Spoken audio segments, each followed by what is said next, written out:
Good morning. As many of you know, Claire and I moved to Tucson and lived there for 4 years before coming back home to this church, our family, and all of you. This song I'm going to sing would often remind me of our home and the road that would take me there.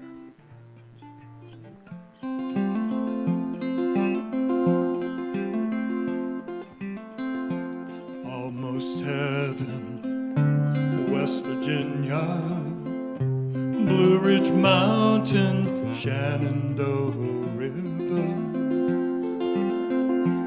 Life is old there, older than the trees, younger than the mountains, growing like a breeze. Country road, take me home to the place I belong. West Virginia, Mountain Mama, take me home. Country roads, all my memories gather round her. Miners, ladies, strangers to blue water,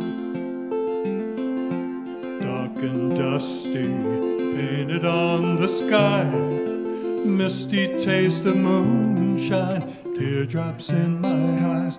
Country roads, take me home to the place I belong. West Virginia, Mountain Mama, take me home. Country roads, I hear her voice in the morning hour, she calls me. Radio reminds me of my home far away. Driving down the road, I get the feeling that I should have been home yesterday. Yesterday, country roads, take me home to the place I belong.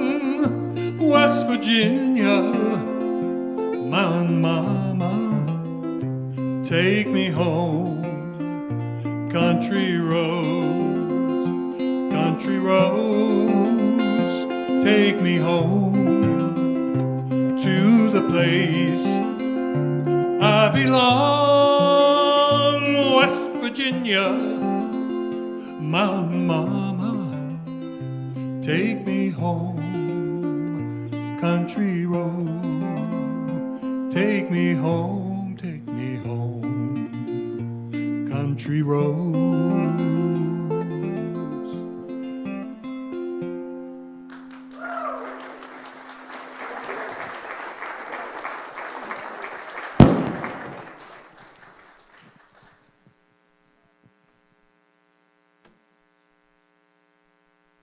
Today being the first day of Advent, I light this candle this morning to represent the Christ, the newborn Christ in each and every one of us.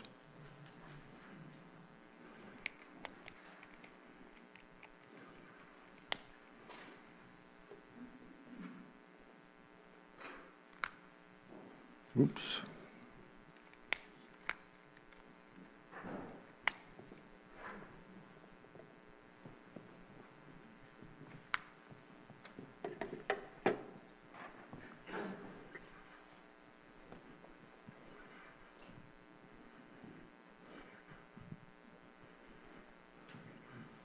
Light the Advent candle one. Now the waiting has begun.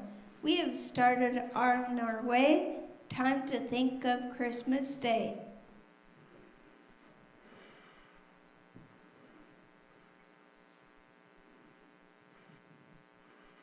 We light this candle for faith.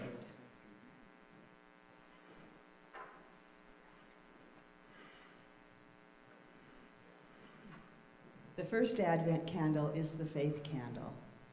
We step forward in faith trusting that we are guided into loving actions and choices. Faith allows us to move past fear and reminds us that God's loving presence, active in us, can always overcome any hurt or challenge. Would you please join me now? We've got words on the screen. Candle, Candle, candle, burning bright, shining in the winter night. Candle, candle, burning bright, fill our hearts with Christmas light. And now we will all return to youth ministry.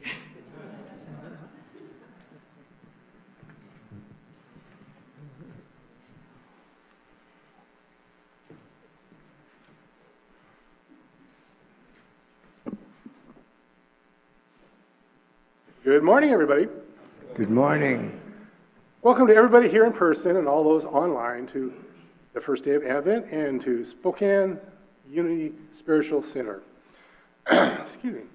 As our mission states, we are a vibrant community growing through spiritual practices and love. I'm Alan Basson. I'll be your platform assistant this morning. If you could please take a moment now and silence your cell phones, it would be appreciated. As we do each week, we want to begin our time together by sharing our opening affirmation.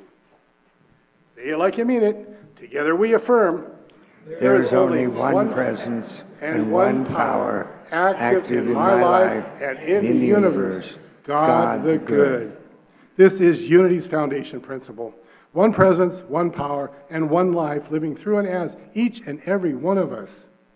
We are grateful today to have Reverend David McClure speaking on his message about leftovers. I hope you brought enough for everybody. Okay. All right. Our music today is provided by Rick Hutchins and Scott Jameson, and in just a moment, one of our chaplains will lead us in prayer.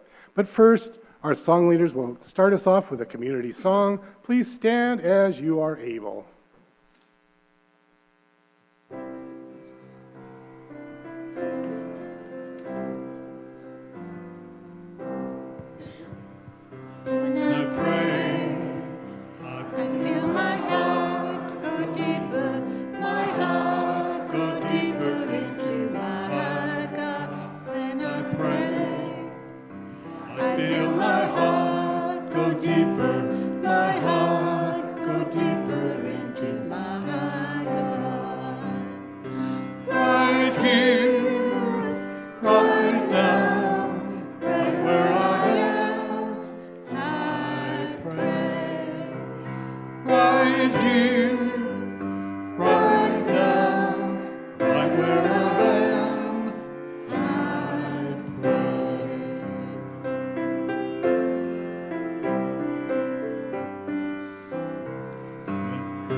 I feel my heart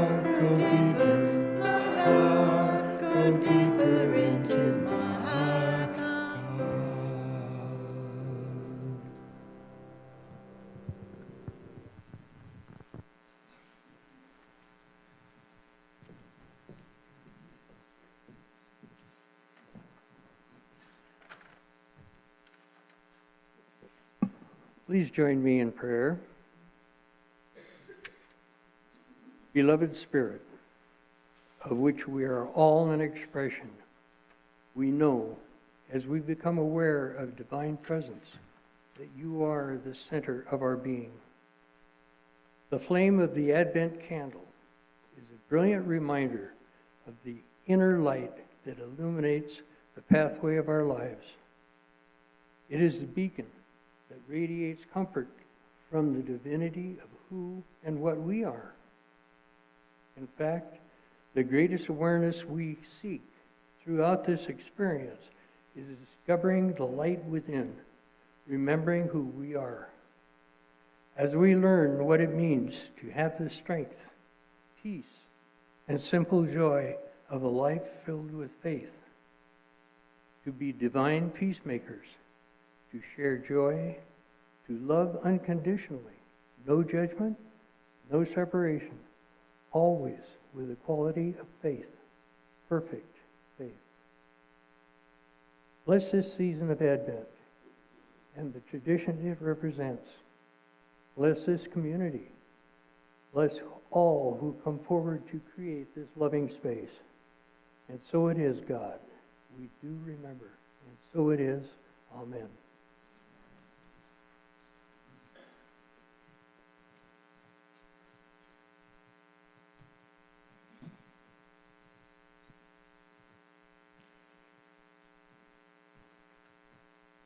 David's talk title challenged me on how will I spend the rest of my life? Not only with whom, where, but with what fills my heart.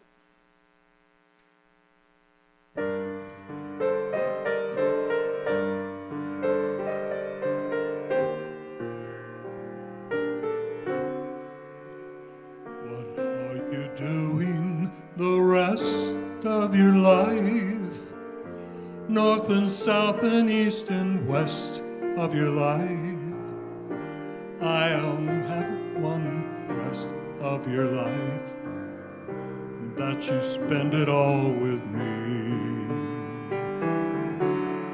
All the seasons and the times of your days, all the nickels and the dimes of your days.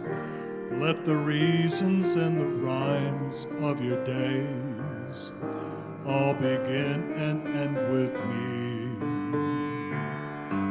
I want to see your face in every kind of light, in fields of dawn and the forest of the night. And when you stand before the candles of a cave, oh, let me be the one to hear the silent wish you made. Those tomorrows waiting deep in your eyes, in the world of love that you keep in your eyes. I'll awaken what's asleep in your eyes. It may take a kiss or two. Through all of my life, summer, winter, spring, and fall of my life, all I ever will recall of my life is all my life with you. What are you doing with the rest of your life? North and south and east and west of your life. I have only one request of your life, that you spend it all with me. All the seasons and the times of your days, all the nickels and the dimes of your days. Let the reasons and the rhymes of your days all begin and end with me. I want to see your face in every kind of light, in the fields of dawn and forests of the night. And when you stand before the candles on a cake, oh, let me be the one to hear the silent wish you make. Those tomorrows waiting deep in your eyes, in the world of love that you keep in your eyes. I'll awaken that sleep in your eyes. It may take a kiss or two. Through all of my life, summer, winter, spring, and fall of my life, all I ever will recall of my life is all my life with you.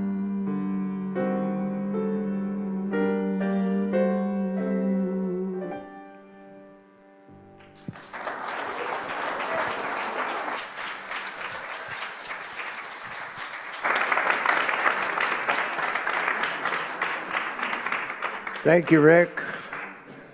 You know, when I asked Rick to sing that song, he said, "You want me to sing what?" And he had another John Denver song in mind to sing, but you did a superb job on that song, Rick. We appreciate it very, very much.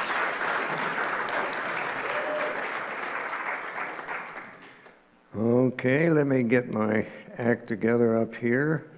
Before I go any further, I want to acknowledge our own Karen Dahl Darling, who has just started the Christmas decorations here in the center. And I'm told, more to come. But she spent 5 hours here yesterday with some friend named Christy. I'm not sure who Christy is, but if you're here, thank you again for both of you for your tireless work with the decorations. We appreciate that very much.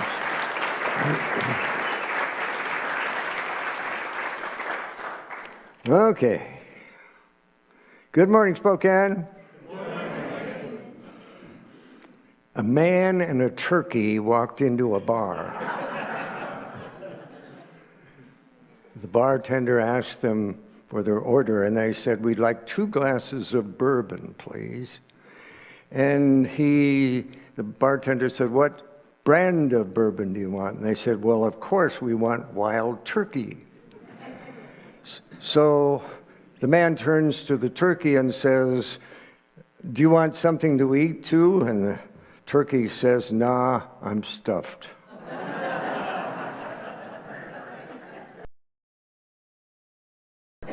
I guess you know it's after Thanksgiving now, and usually it's a time when we have leftovers from our Thanksgiving dinner. What are some of your favorite leftovers after Thanksgiving dinner? Can somebody share what they especially look forward to having after Thanksgiving? Turkey, what was that one?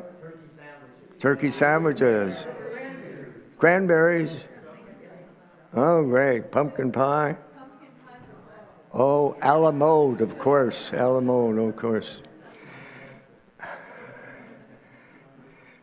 We went out with some friends to a restaurant that served a magnificent turkey dinner, and yes, we couldn't eat it all, so right now at a refrigerator near you, we have leftovers abounding in our refrigerator.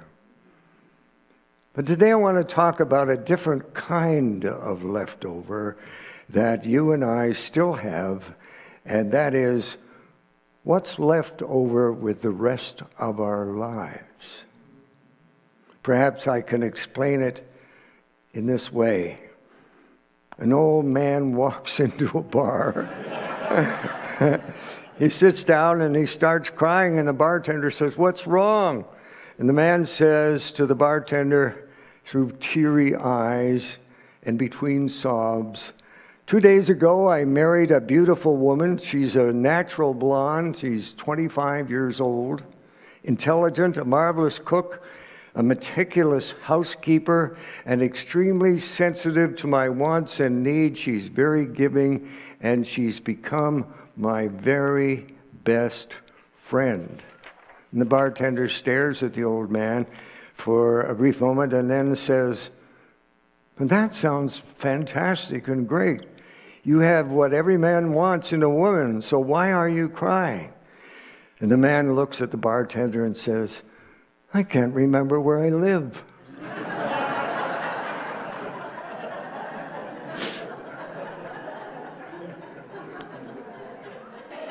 Well, I trust that everyone here remembers where you live when you leave here this morning.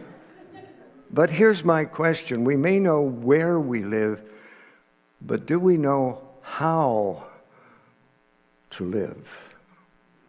Especially, do we know what to do with the rest of our lives? That's what we're living right now, isn't it? The rest of our lives. Every one of us here. And the leftovers that are available to us is what I want to talk about today. It was one of my favorite poets, Mary Oliver, who asked this question. She said, "What is it you plan to do with this wild and precious life of yours from this day forward?" And that's a very challenging and a very important question. And so on this day, when Thanksgiving is over, I want to talk about something that each of us is going through right now, and that is the rest of our lives. We have some time and experience and possibilities left over right before our eyes.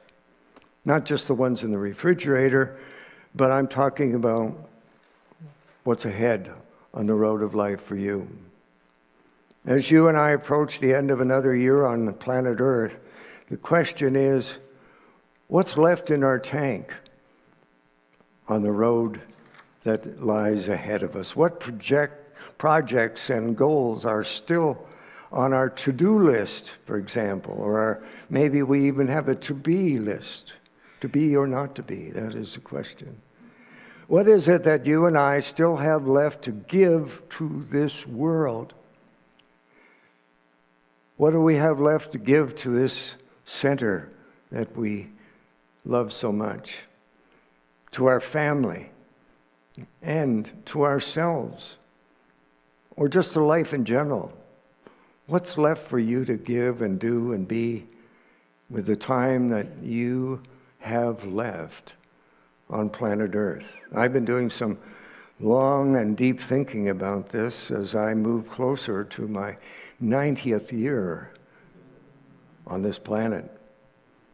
And I know I don't have much time left over, but I still have leftovers. And I want what's left to count. I want it to mean something meaningful, not only for me, but for Donna, for you, and for this dear old planet of ours. And so as I look at my life this morning, it's an interesting look that I have. My body is showing its age. Less than a decade ago, I could walk 10,000 steps a day. Now my knees don't like stairs, and they don't like getting up out of chairs. And as you notice, I carry a cane. My hands have lost their strength. And I have a dickens of a time, I don't know about you, opening jars these days. Where we live now, we have grab bars on our showers. So we won't, you know. So that's what's going on. We have recently moved into an assisted living facility, and we took with us some furniture and a lot of pictures that depict inspiration and memories of places we've been to and adventures we have enjoyed, and we have really done amazing things in our life. They help us remember days gone by. But you and I know that you can't just live on days gone by. We can't just live on our memories. It was Neil Donald Walsh who said, "The past is the past and has nothing to do with you. It has nothing to do with the you that is right now. Do not let anything from your past inhibit you in this present moment. Start over. Start fresh each day, each hour, if it serves you. Hell yes, each moment. Just get going." But both Donna and I want to experience more than just memories. Memories are good, but they are simply leftovers from the past. And even today, there's got to be more leftovers in life than memories. Don't you agree? Surely there's got to be more to a person's life than the leftovers of days gone by. Now, I know as I stand before you this morning, my days on this planet are numbered, but so are yours. Your number may be higher than mine, but it's still a number. It's just a number. But I don't want to talk about endings today. I want to talk about new beginnings. I want to talk about what's left of the rest of your life and mine. What's in your life and mine that's left for us to do, to be, perhaps to accomplish, and even, dare I say it, to launch. The definition of a leftover, I looked it up, something that remains unused and unconsumed. A leftover is a vestige, which is something as yet not consumed. A trace, a mark, a visible sign left by something or someone. Even the smallest quantity or trace, it's a footprint, a relic, a remnant. There are many, many different kinds of leftovers that we carry with us, sometimes for a long, long time, a substantial amount of time in our life. Things like regrets, you have one or two of those, unforgiveness, unhappy memories, and perhaps even some remorse that you are still carrying around with you. Whatever you and I carry around with us in our lives, in our thinking, in our feelings, deep down in our souls, in our memories, and in our resources, these are our leftovers. And a leftover is still what's on your to-do list and your perhaps to-be list, one thing or another that you plan to take care of as soon as somebody gives you a round to it to accomplish that. You know what a round to it is, don't you? It's a circular object, supposedly giving its owner the ability to get going, to get something done that they otherwise might have put off to a later date or time. They've got a round to it, so they've got to get going on their life. So my question for all of us today is, what's been gnawing at you? What's been haunting you in both your waking and perhaps even deep sleep at night? You've got to start thinking about doing this. You've got to start moving forward in your life. What's left for you and me to do or to be in these waning days, whether you're in my shoes or yours? Our days are waning. Whatever waning means, I'm not sure. So the question that I put to you this morning is this to consider. One thing we can all do for sure is that we can do a lot of cleaning out and clearing out of what still clutters our lives. Do you still have around your home, for example, pictures of your ex?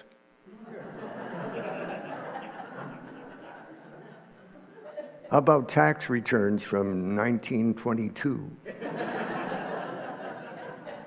Or maybe a football jersey you've had since high school, or an indiscernible thing lurking in the back of your refrigerator from Thanksgiving in 2024. Just as your fridge and your closet may be calling to you, so are other aspects of your life. We have all different kinds of, I'm going to put this cane down and live a little longer. Here we go. Stay. There we go. Okay. There are things lurking in the dark corners of our life that we may not even know are there. What about things like some resentments? Are you still harboring or holding on to some grudges and resentments from certain people? Are you going to spend the rest of your life holding a grudge or not? Or are you ready to let sleeping dogs lie? Can you and I finally, utterly let grudges go, all of them? Could we maybe let a grudge go the moment we walk out of the church today? Leave your grudges here and go out into the new day. Certainly you and I have learned by now that resentment does not do anything helpful to the other person. The idea is to get rid of it, clear up, and get our decks clear. It has a lot to do with us. A resentment is like a hot coal in your hands. And the question is, how long do you hold that in your hand? Doesn't mean you have to forget what happened, but you can learn from what went wrong. And it's also worth remembering that your resentment doesn't affect your previous employer or anyone else. They'll go to sleep peacefully tonight. So you're torturing yourself. They're not torturing you in any way. Here's another leftover. Is there a childhood friend you haven't talked with for a long time? A couple of months ago, I got a call from one of my friends from long ago. His name is Stan, and he and I were roommates back in ministerial school at Unity Village. And somewhere along the line, I had lost touch with him and he with me. But what an amazing leftover to once again talk to him. The phone rang one day, and it was Stan. And to find out what's happening in his life and to bring him up to date on what was happening to me. He said, I hear you wrote a book. And I said, yes. He said, I'd like to read. Can you send me a copy? I'd like to read it. So I emailed him a copy of my book. And he called me back the next day and said, I love reading your book. That's the kind of leftover that I want to keep. It's precious and it's beautiful. And as much as we want to drop that friend from way back who really wants to talk about the good old days, don't do it. Not overly, at least. According to author and friendship expert Shasta Nelson, it's not a good idea or even realistic to cut someone entirely out of your life, especially someone from your distant past who may still run you may still run into at class reunions. Donna goes to, she's a graduate of Lewis and Clark, and so is Jim. Where are you, Jim? They were classmates. There he is at the back. They were classmates at Lewis Clark, and they have a reunion every 10 years. And the number of people at those reunions is getting smaller and smaller. But it's great. And we meet people. If you were at Jackie's service, I met people that I hadn't seen in a long time, and I heard all this music. I was in YOU myself way back when, and all of this brought back such great memories. This is leftovers that are still available and still precious to us. Many of us lived lives with moments that brought us pain or shame or hurt or resentment or bitterness. We all have stuff that is left over that we can still engage in, still have a part of and deal with. Your leftover could be a school that you dropped out of. Your leftover could be a broken relationship. Your leftover could be the loss of a loved one. Your leftover could be a mistake you made. Your leftover could be a single mother. And the list goes on. When you look at your leftover list, ask yourself this question: what meal do I want to create with what I have left? And am I willing to do the work to put it together? What kind of life can I create from what's left after my struggles and strains? Eventually, as each one of us ages, the effort and habit of looking forward is no longer life-giving, simply because the years ahead of us keep diminishing.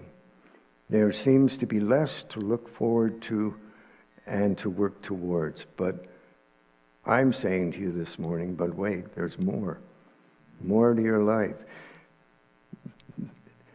The book of Kings is a story about, there's a story about Elisha and the widow's oil. I'd like to read that to you. It's found in the 4th chapter of Kings in the Bible. A certain woman of the wives of the sons of the prophets cried out to Elisha, saying, "Your servant, my husband, is dead, and you know that your servant feared the Lord. The creditor is coming to take my 2 sons to be slaves." So Elisha said to her, "What shall we do for you? Tell me what we can do. What do you have in the house?" And she said, "Your maidservant has nothing in the house but a jar of oil." And then he said, Go borrow vessels from everywhere, from all your neighbors, empty vessels. Do not gather just a few. And when you have come in, you shall shut the door behind you, and your sons then pour it into all those vessels and set aside the full ones.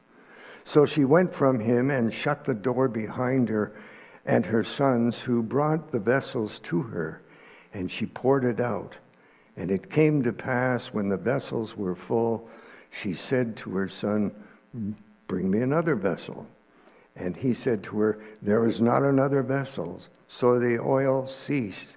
Then she came and told the man of God, and he said, "Go sell the oil and pay your debt, and you and your sons shall live on the rest." So truly, there's a lot more to life than you may be living now. And the reason you're not aware of it is because you're still gnawing on the leftovers from the past. You haven't tapped into it yet. We haven't even scratched the surface of what we are capable of in the days ahead. There's a lot that we came here to do, and there's a lot more. When you go home, you will discover the possibilities that are there. Remember that you are one with the field of universal possibilities. That's my current name for God, the infinite field of possibilities, the universal field of possibilities. And that is always available to us. We're all connected to that field. A person looking for true religion, the story goes, tries churches all across America, and each church has a phone line to God on the wall. But the charges are thousands of dollars to make a call to God. And so finally the person arrives in Texas, where the phone line to God is in all of the churches, and it only costs a quarter in Texas. And so the guy asks the minister, "How come it's so cheap to call God from here?" And the minister replies, "Well, you're in Texas, son. It's a local call here." So wherever we know, whether we know it or not, it is not difficult to contact the field of universal possibilities. It's a local call. It's within you. It's right at hand. That's always a local call, and the universe always answers with ideas, directions, resources, no matter how old you are or what's been going on in your life in the past. This field of universal possibility is just waiting for you to have and to be, not just in this incarnation, but for all the thanksgivings that go on forever and ever. The universe knows there's more to you than you ever dreamed possible. So think about this. You probably won't discover what's left in you and through you if you only continue to accept what's in your past or what you're holding on to. You must open yourself to the glory and the good that is always available. Your leftover might change your life or someone else's life or maybe even the world. Maybe you're the one that's going to change the world. And we can do that together. So think about this. The rest of our lives could be a turning point, a time of integration and transformation that helps us make sense of our reason for being here in the first place. All seasons lead to this season. All experiences lead to our current understanding of each experience. In truth, we each must face living and dying from the inside of our life that we're now living. It was Mark Nepo, one of my favorite authors, who has a new book out called The Fifth Season. And the fifth season, we have winter, spring, summer, and fall. And he says the fifth season is what's left with the rest of your life. We're living in our fifth season. And he says this, I think this is a journey of aging to become a student of the inside of everything. And all along, work to keep learning what's on the inside of everything. For whatever you discover, there is the blessing of life. And as you and I age, we gather in this inner field of the presence where we discover more and yet more. So, I'm inviting you to say yes to life on this day. And know that there are plenty of opportunities left for you to experience the greatest good in life. You know, it was Albert Schweitzer who left his teaching position in Germany to go to medical school in order to start a hospital in Africa. He started saying yes to life. And what about Walt Whitman, who decided to be a volunteer medic in the Civil War? He committed himself to treating the wounded of both sides. He was saying yes to life. And then there's Rosa Parks, refused to give up her seat on the bus in Montgomery, Alabama. She was saying yes to life. Do you remember a guy by the name of Colonel Harlan Sanders? He was 62 when he discovered his secret recipe, which became Kentucky Fried Chicken. And what about Julia Child? She wrote her first cookbook at the age of 50 and eventually became the first woman to be inducted into the Culinary Institute Hall of Fame. And the list goes on. One of my favorites, Miguel de Cervantes, who spent time in military prison. He was a tax collector. He didn't do too much until he wrote Don Quixote. I shall impersonate a man. Don de Levante Cervantes, or whatever his name was. I shall impersonate a man. And so we go on. I'm sure you know of others. There are people who've asked that question. What do I do with my leftovers? What do I do with the rest of my life? And since we're all connected to the universe, we are brought to the table and we are kept alive. God bless you. And keep on keeping on. Thank you.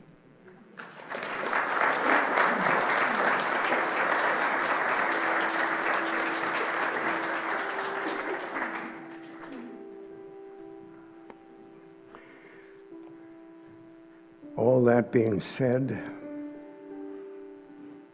let's take it all inside of us for a moment.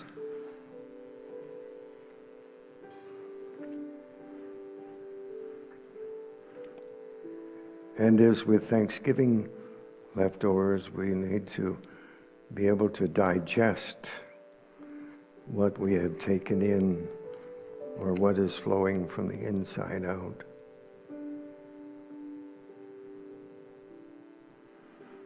So take a deep breath.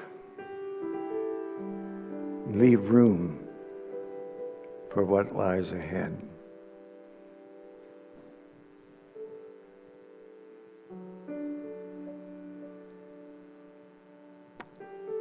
I don't know about you, but some of the greatest challenges that you and I face in life occur when we're feeling all alone, most alone. It's then that we are most likely to think that we are indeed alone. It's at those times that we're most likely to worry about a situation or to be fearful about what lies ahead.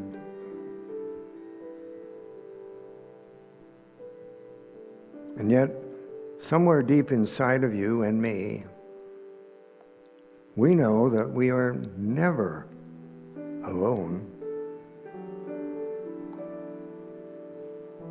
Even when there are no people nearby, even when we may think we are one solitary person, are we really alone?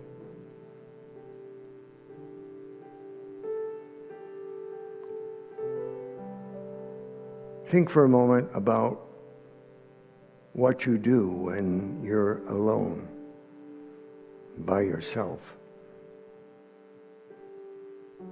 How do you feel? Often when we think we're all by ourselves, these moments when we feel scared or anxious or wound up or even lost. It's in those times that we know it is time to tap into our reserves, our resources, our relationship with the universe.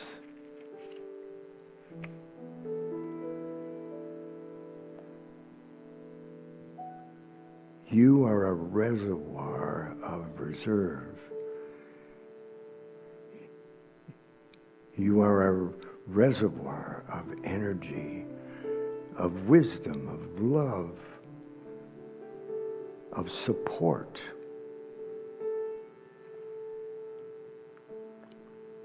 And that is because you're connected to the source of all there is.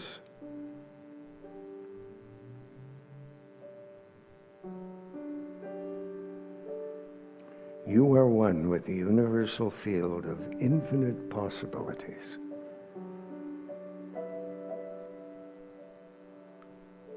You are always one with the one.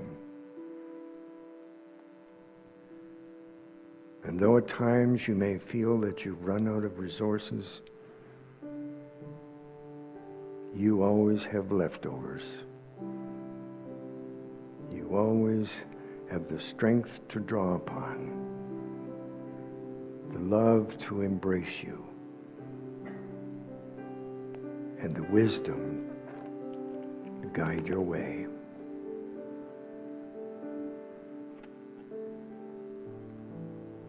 And so it is. Amen.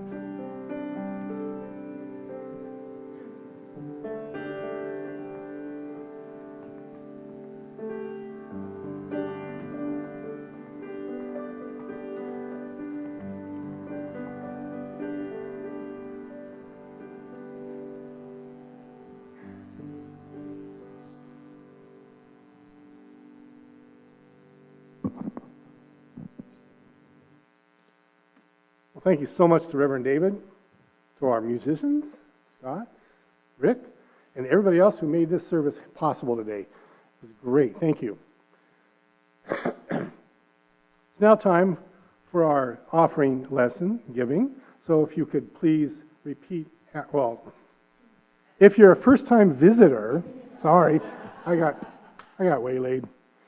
Please be our guest aid. No need to put money in the pot. So now, please say our giving blessing with me. I know that my giving blesses and multiplies all that I am, all that I give, and all that I give and receive. I give thanks for the minutes that is mine to share.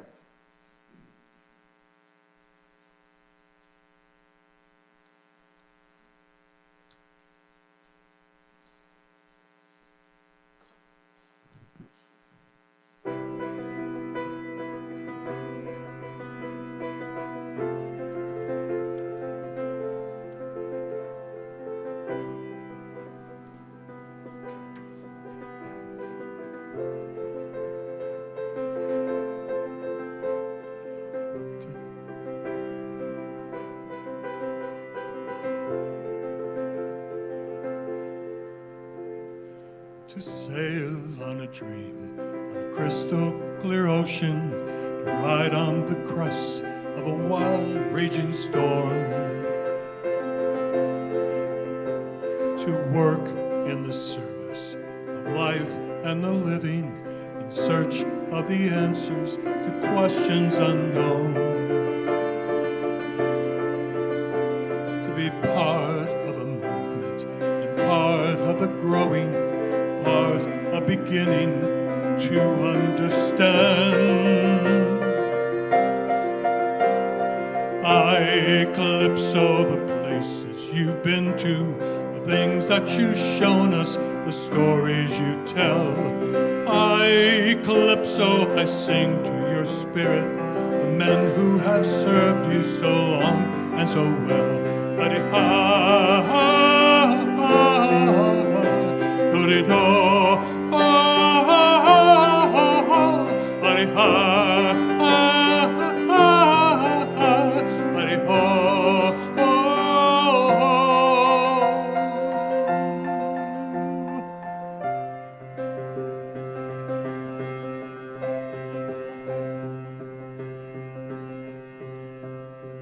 Like a dolphin who guides you, you bring us beside you, light up the darkness and show us the way.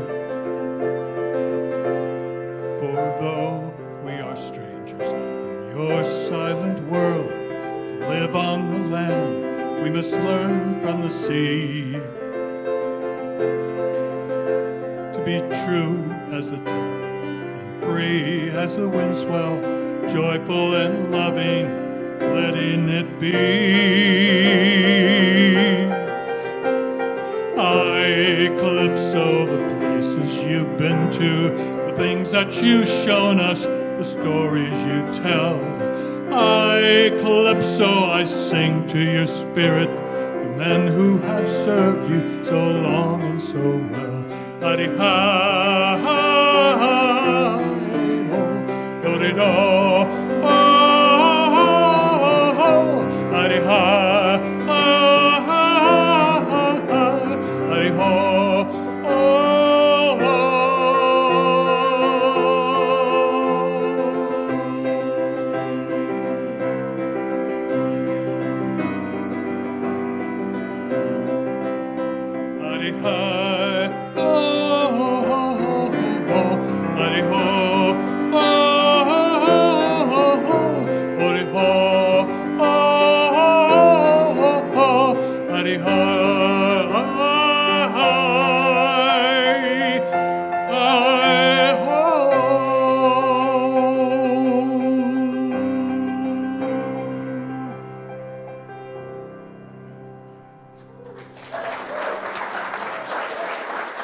Thank you, Rick. Scott, wow, that was awesome.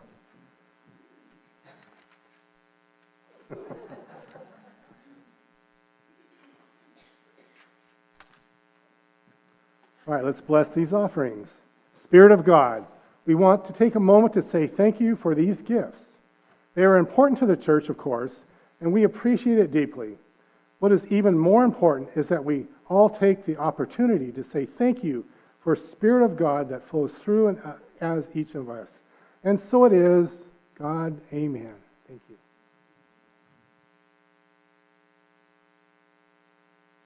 Please join me as we say our unity statement together. Unity stands for peace in the presence of conflict, for love in the presence of injury, for hatred in the presence of injury. Unity honors the many names for God, the many paths to God, for we know that there is only one power, one presence, and one life. So whoever you are and wherever you are on your spiritual journey of transformation, you are welcome here. If you're here for the very first time, we have a welcome packet with a coupon for a free beverage from our barista stand and some other goodies. So if you're here for the first time, please raise your hand long enough for our ushers to catch a glimpse of you. I see fingers pointing somewhere, so we got some. All right. Well, we're glad you're all here, and we hope that you'll stay after to meet us in the fellowship hall so we can get to know you and hope to see you again real soon. We encourage everyone to sign up for our email newsletter to learn more about our upcoming close classes and events. You can sign up for our e-news by scanning the QR code that you see on the screen or on our website at unityspokane.org. We would also like to connect with you on our social media, Facebook, Instagram, YouTube. Bless you, just search Unity Spokane Center Spokane. You'll find us. Thanks to everybody here for joining us today.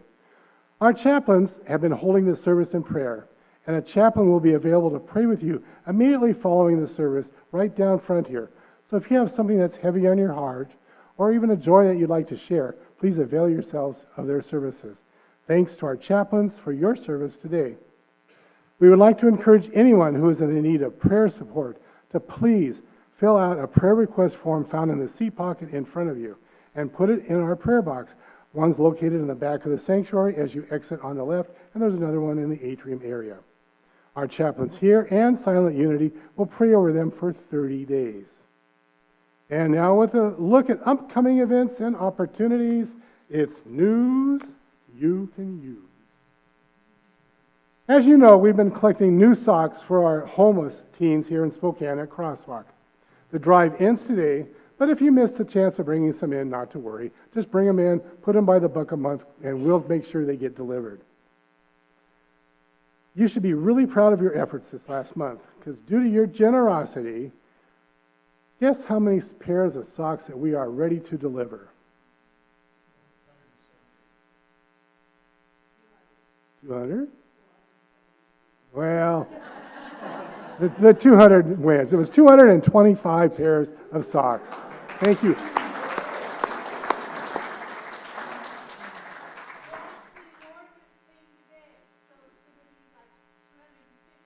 Oh, there you go.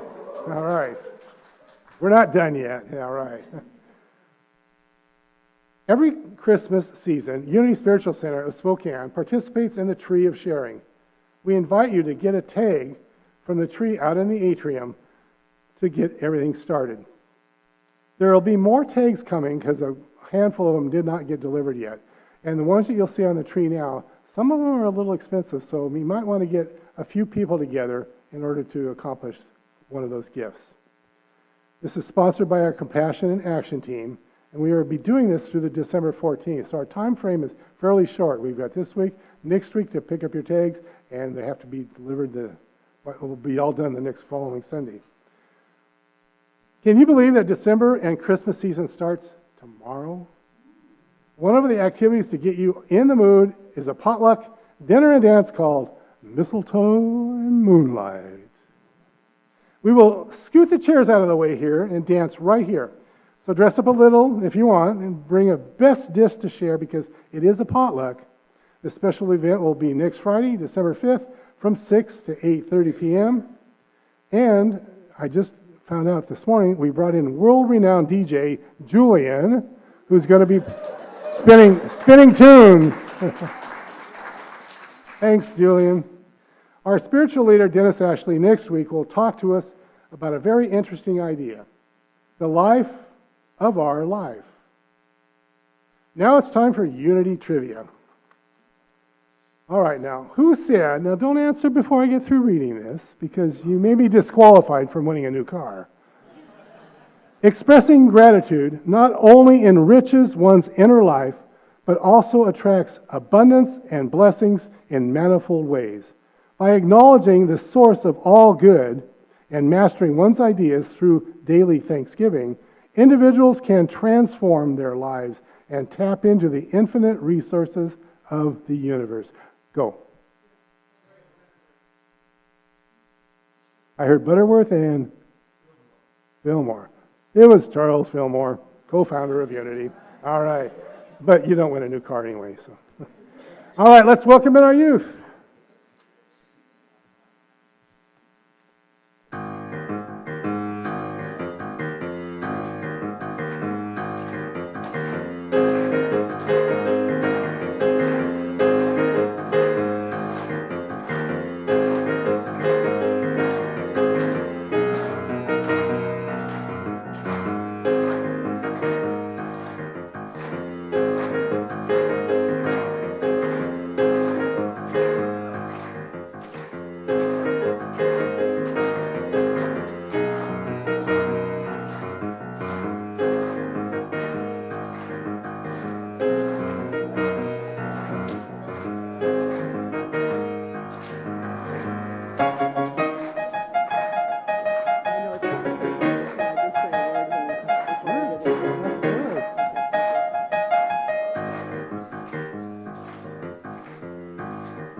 All right, we have just a word from Joan.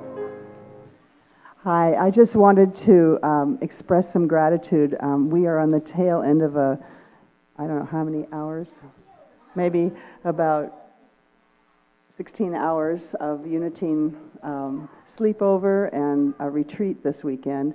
And so I wanted to thank the adults. We had, over the weekend, we had 11 kids and 5 adults here helping us. So thank you. Our theme was Let Your Light Shine, and I think there was a lot of light shining. And I just wanted to name those adults. So it was Jeremiah Supan. Where is he in here? Oh, yeah, down here. Joshua West and Hillary Squires. Where are you guys? There they are, back there. And, oh dear. Oh, yeah. And Hank Breckling. But who am I forgetting? Oh, myself. So thank you all for supporting us. Thanks to all our youth leaders and our kids. You got a great group right now. It's awesome. All right, you guys, let's warm up our hands and give our children's blessing together. Be the love you are. Sing this song you hear. Share your joy of life with people far and near. And for all of us, be the love we are. Sing the song we hear. Share our joy of life with people far and near. All right, guys, head on back to Ubracha.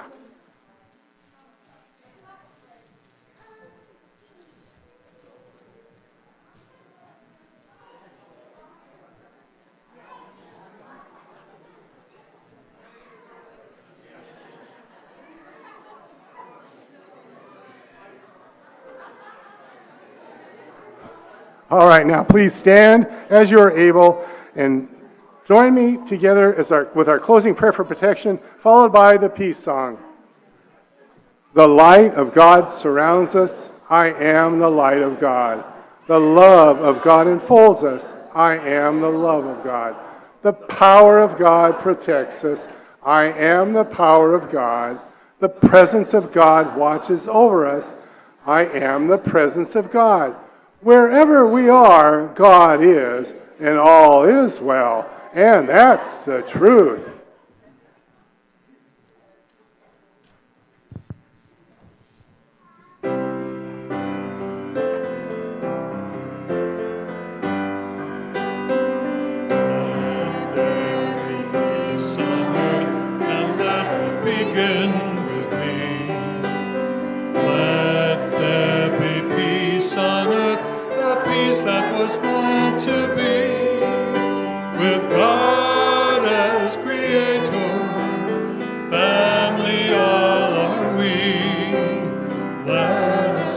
with each other in perfect harmony. Let peace begin with me. Let this be the moment now. With every step I take, let this be my joyous vow.